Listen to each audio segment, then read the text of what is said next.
دوستداران گرامی فرهنگ ایرانی، درود گرم مرا بپذیرید. مایلم بحث امروز خود در زمینه زن و عدالت اجتماعی را با یادی از زنان شیردلی آغاز کنم که قربانیان بی‌عدالتی‌های جامعه کنونی ایران و در زندانها به سر میبرند. زنانی مانند فریبا کمال‌آبادی، مهوش ثابت، نسرین ستوده، هنگامه شهیدی، ژیلا بنی یعقوب و صدها تن دیگر از زنان فعال ایرانی که از بردن نام یکی آنها معذورم و امیدوارم روزی نامشان بر لوحه‌ای ثبت گردد. عدالت اجتماعی یکی از مباحث محوری سیاسی است که نه تنها در موقعیت کنونی جامعه ایران و گذار به دموکراسی دارای اهمیت خاصی است، بلکه در جوامع دموکراتیک غرب نیز در نتیجه تحولات عمیق اقتصادی و سیاسی و روند جهانی شدن و ناتوانی سیستم‌های حاکم همکنون مورد تجدید نظر و مباحثه است. نماد عدالت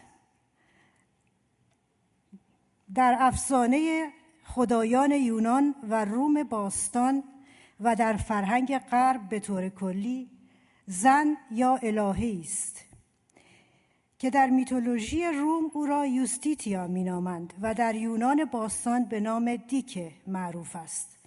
خدای عدالت یا یوستیتیا زنی است که چشمانش بسته، در یک دستش ترازویی و در دست دیگرش شمشیری است. تندیس یا مجسمه این الهه را اکثراً در سردرب یا بر گنبد دادگستری کشورهای غربی می‌یابیم. چرا خدای عدالت زن است؟ قدری جستجو در ادبیات باستانی نشان می‌دهد که عدالت در اصل مفاهیم مادری، حکمت، محبت، حفاظت و بقا را در بر می‌گیرد. الهه عدالت با چشمان بسته، یعنی بدون در نظر گرفتن شخص، بی‌طرف قضاوت می‌کند. ترازو نماد سنجش و توزیع عادلانه است. شمشیر در دست مادر به معنی توانایی تنبیه کردن است بدون آنکه طرد کند یا نابود سازد. مادر به عنوان بخشنده حیات، عدالت، دانایی و قدرت را به آیندگان انتقال می‌دهد.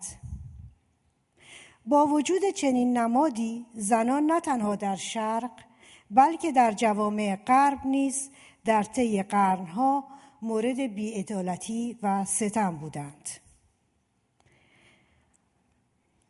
موضوع صحبت امروز من لزوم رفع تبعیض از زنان جهت برقراری عدالت اجتماعی نیست، زیرا در این مورد شک و تردیدی نداریم. من در جستجوی جواب به این سوالم که آیا زن از دیدگاه متفاوتی به مسئله عدالت اجتماعی می‌نگرد و آیا این دیدگاه می‌تواند به راهکارهای جدیدی در حل مشکل عدالت اجتماعی منتهی شود؟ با توجه به این واقعیت که نظریه‌های معروف علمی که تاکنون در زمینه عدالت اجتماعی مطرح شده اند و البته ما آنها را ارج می‌نهیم، تقریباً همگی نتیجه تفکر مردان نیکخواه و نیکاندیش بوده است. در تجزیه و تحلیل کوتاهی مایلم به مطالب زیر بپردازم. عدالت اجتماعی بیانگر چیست؟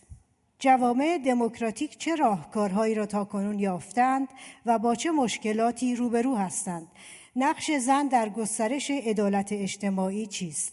و در خاتمه نگاهی می‌اندازیم به رسالت اجتماعی زن از دیدگاه آیین بهایی.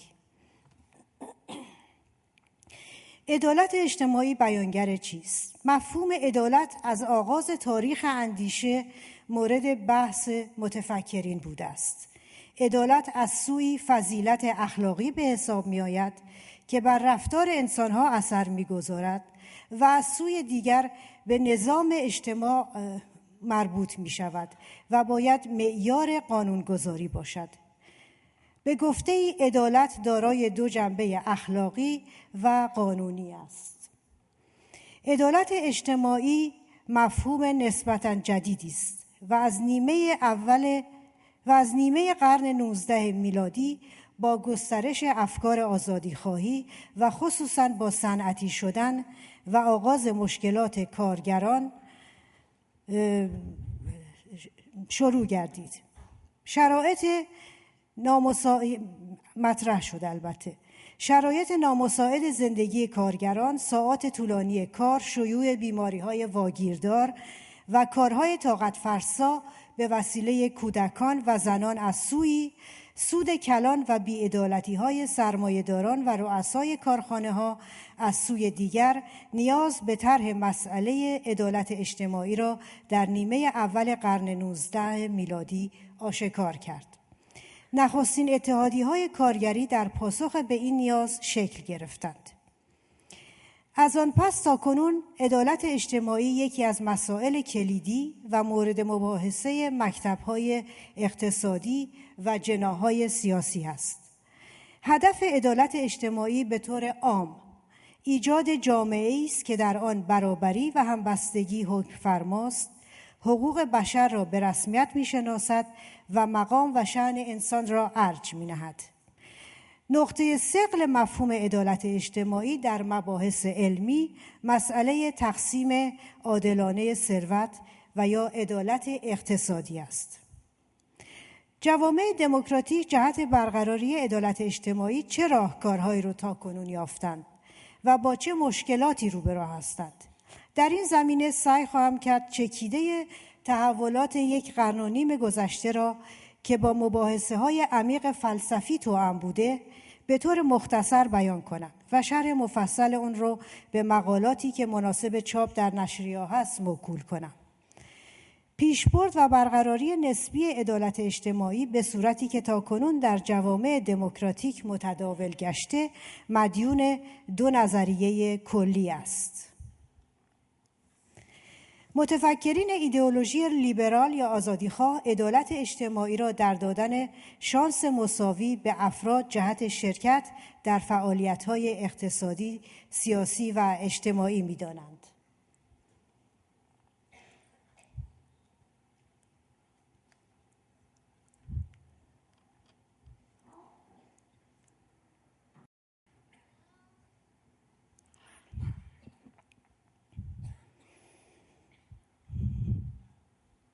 قوانین شهروندی باید به افراد آزادی و امکانات مساوی دهد تا بتوانند قابلیت‌های خود را پرورش داده و به کمال مطلوب خود رسند.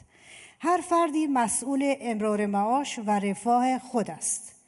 نظریه دوم که زایده ایدئولوژی سوسیالیسم یا جامعه گراست بر این باور است که قانون هرگز نمی‌تواند شرایط مساوی ایجاد نماید.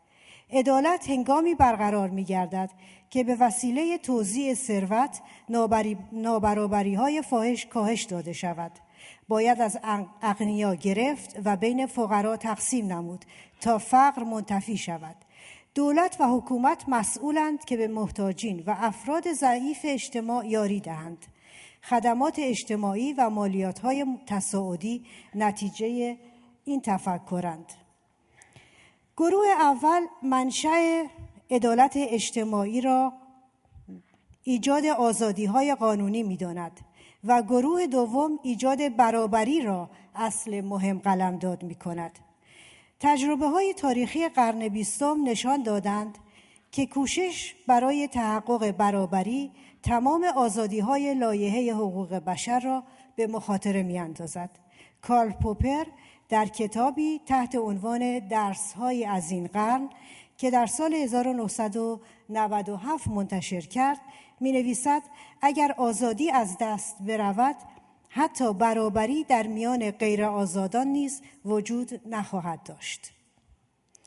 ضرورت دو اصل آزادی و برابری پس از جنگ جهانی دوم موجب تلفیق و ترکیب آن دو در یک نظریه جدید به نام دولت رفاه یا welfare state گردید که هدفش برقراری عدالت اجتماعی به معنی توزیع عادلانه امکانات و ثروت میان افرادی که دارای آزادی و حقوق برابرند بود. دولت رفاه حداقل درآمد و بیمه‌های اجتماعی را برای شهروندانی که نمی‌توانند شغلی داشته باشند و علاوه بر شهروندان خود برای پناهجویان به کشور خود نیز تأمین می‌کند. نگاهی به تجربه دولت‌های رفاه در نیمه دوم قرن 20 نشان میده که دخالت‌های گسترده دولت جهت توزیع درآمد کارایی اقتصادی رو به شدت کاهش میده. سیاست‌های مالیات ستانی از ثروتمندان و توزیع آن میان کم درآمدها در عمل موجب لطمه خوردن به انگیزه‌های تولید و تلاش هم از سوی سرمایه گذاران و هم از سوی کارگران گردید. نتیجه این سیاست تقریباً در همه کشورهای صنعتی کسری بودجه دولتی بود. مقروض بودن دولت‌ها و کسری بودجه همونطور که همه اطلاع دارید بزرگترین خطر اقتصادی در موقعیت کنونی جهان است. ضعف دولت‌های رفاه از سوی و روند جهانی شدن از سوی دیگر در اواخر قرن 20 موجب رواج مکتب نئولیبرالیسم یا لیبرالیسم نو گشت که گسترش تجارت و سرمایه گذاری آزاد رو یگانه منبع توسعه و شکوفایی اقتصادی میدونه.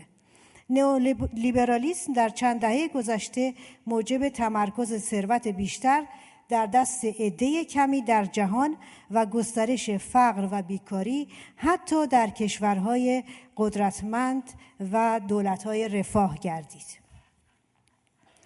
بحران‌های دهه اخیر و طغیان خشونت‌آمیز جوانان در طبقات پایین اجتماع چنان که در سال 2005 در نواحی فقیرنشین پاریس و اخیراً در یونان، انگلستان، اسپانیا و برخی نقاط دیگه رخ داد، نشانگر عدم کارایی سوسیالیسم و نئولیبرالیسم در کشورهای صنعتی است و این واقعیت رو بیان میکنه که ایدئولوژی‌های قرن 19 جوابگوی مشکلات جوامع قرن 21 نیستند. مشکل فقر، بیکاری، هزینه‌های سنگین خدمات درمانی و بازنشستگی از مسائلی هستند که نه ایدئولوژی چپ و نه راست تا کنون برای اون جواب قانع کننده‌ای نیافتند. از سوی دیگر دنیا وارد عصر فراصنعتی شده. مهمترین ثروت در جهان آینده نه مالکیت زمین و نه مالکیت کارخانه خواهد بود، بلکه مالکیت دانش و اطلاعات است. با توجه به بحران‌های سیاسی و اقتصادی و تحولات اجتماعی، مسئله اجتماعی یکی از چالش‌های بشر در سطح جهانی در سالهای پیش رو خواهد بود. در جوامعی مانند ایران پیش شرط عدالت اجتماعی تنها گذار به دموکراسی و گنجاندن لایحه جهانی حقوق بشر در قانون اساسی و ایجاد جامعه مدنی نیست. به این دلیل این مقدمه رو عنوان کردم که خاطر نشان کنم که با رسیدن به دموکراسی ما در ایران به انتهای خط نرسیدیم، بلکه باید هنوز مبارزه کنیم و با مسائلی روبرو خواهیم بود که به طور جهانی الان همه کشورها با آن مواجه هستند. ریشه بسیاری از بی‌عدالتی‌ها رو باید در فرهنگ غالب و رایج جامعه و سنت‌ها جستجو کرد. در کشوری که قرنها دچار استبداد بوده، روابط مردان با سایر اعضای خانواده نیز رابطه استبدادی و در بسیاری از موارد خشونت‌آمیز است. تغییر در الگوهای رفتاری یکی از چالش‌های جامعه ایران در سالهای آینده خواهد بود. گذار به دموکراسی با تمام اهمیتش معضل عدالت اجتماعی را حل نخواهد کرد. برقراری عدالت مسئله فراگیر و جهانی است.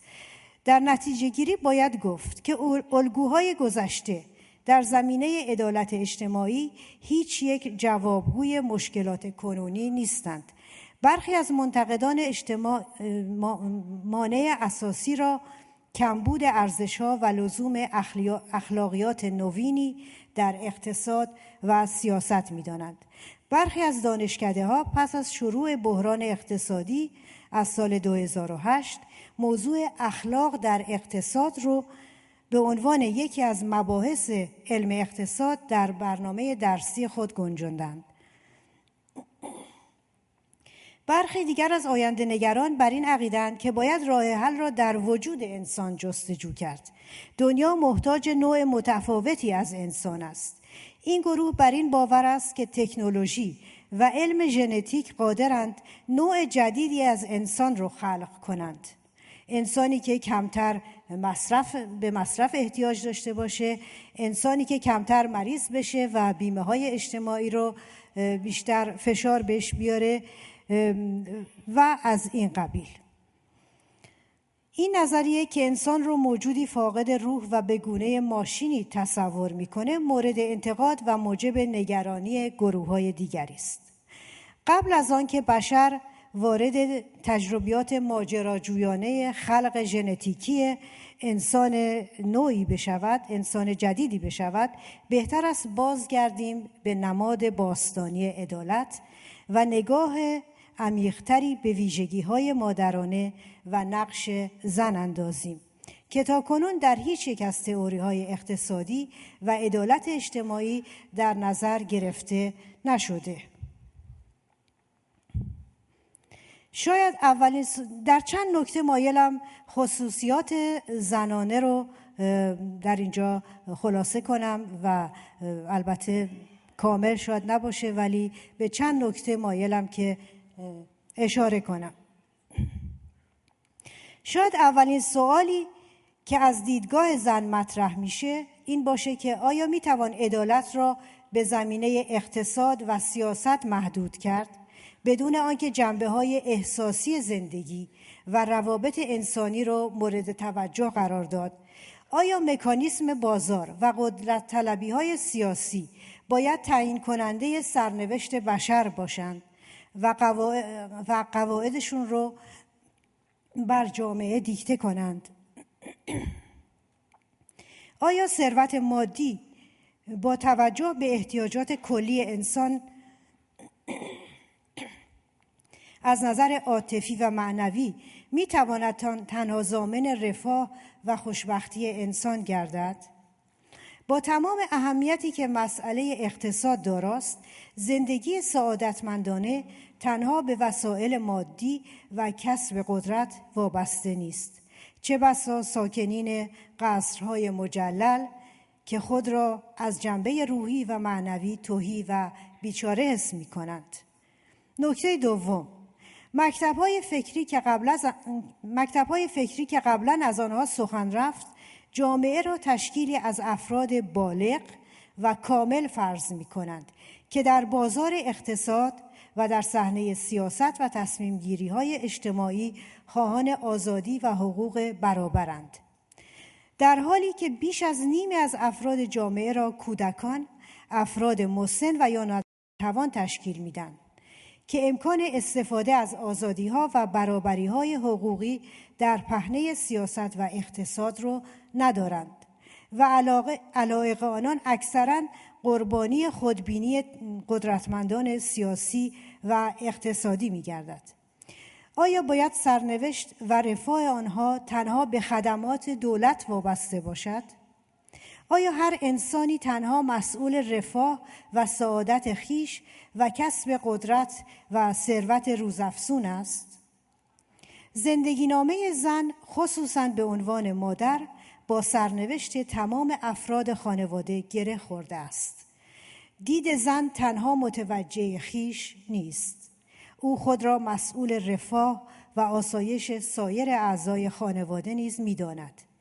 آیا جامعه عدالت پرور نباید این رویه را در تمام سطوح اجتماع بسط دهد؟ هر انسانی باید خود را مسئول رفاه دیگران، به ویژه افراد ضعیف اجتماع، کودکان، سالمندان و بیماران بداند به این لیست باید البته حمایت از حیوانات و حفظ محیط زیست رو نیز اضافه کرد. نکته سوم، بحث عدالت اجتماعی را نمیتوان تنها به دولت‌ها و طرح تئوری‌های علمی واگذار نمود. شالوده عدالت باید در خانواده ریخته شود.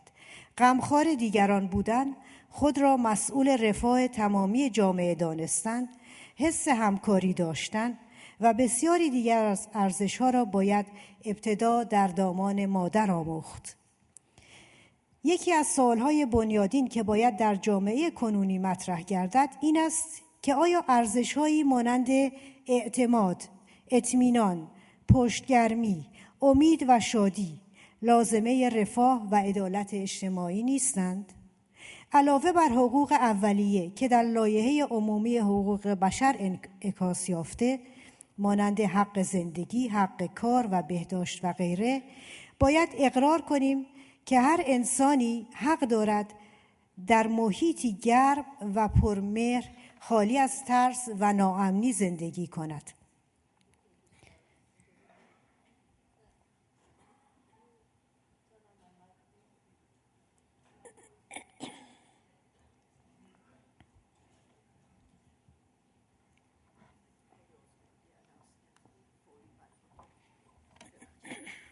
خیلی عذر میخوام که صحبتتون قطع کردم. یک اناونسمنت فوری داریم. خواهش میکنیم آقای سوها و پرویز سعیدی یا سیدی، نمیتونم کدومشه، به جلوی سالن تشریف بیاورند. مرسی. باید اقرار کنیم که هر انسانی حق دارد در محیطی گرم و پرمهر خالی از ترس و ناامنی زندگی کند. به آنان که در مصدر تصمیم گیری های سیاسی و اقتصادی هستند اعتماد داشته باشد، خود را بی پشت و پناه حس نکند و از حق شادی و تفریح در زندگیش برخوردار باشد. رفاه و عدالت اجتماعی در جامعه لیبرال و دموکراتیک بر محور رشد اقتصادی و توزیع ثروت استوار است. سود یا حد اکثر منفعت شرط اصلی رفاه است. رفاه بوده تا کنون. زندگی و هویت زن به عنوان همسر و مادر قبل از هر چیز بر محور خدمت استوار است. یکی از خصوصیات زن حس فداکاری، رسیدگی به دیگران و ایجاد رفاه افراد خانواده است. آیا با تقویت حس فداکاری و روحیه خدمت در انسان‌ها نمی‌توان بی‌عدالتی‌ها را در اجتماع به نحو مؤثرتری از میان برداشت؟ شاید بسیاری از شما در این اندیشه باشید که وظیفه خدمت به نوع بشر، خیرخواهی، فداکاری و رسیدگی به نیازمندان مختص به زنان نیست، بلکه فضیلت‌های اخلاقی هستند که خصوصاً در آیین بهایی به آنها تکیه شده. باید در جواب گفت شاید به همین دلیل است که زنان در این آیین رسالت اجتماعی جدیدی می‌یابند. هدف از تساوی حقوق زن و مرد در آیین بهایی تنها رفع تبعیض نیست. مشارکت زنان در تمام زمینه‌های اقتصادی، سیاسی و اجتماعی باید منجر به تحولی بنیادین در ساختار اجتماع گردد. این رسالت نوین را 100 سال پیش حضرت عبدالبها به خوبی در خطابه‌هایشان تشریح کردند. می‌دانیم که پس از انقراض امپراتوری عثمانی و آزادی از حبس، حضرت عبدالبها در سالهای امیدوارم که ما زنان ایرانی که از نعمت آزادی برخورداریم بتوانیم مشعل‌ها رو از دست‌های بسته اونها گرفته و راه رسیدن به عدالت بیشتر رو روشن کنیم.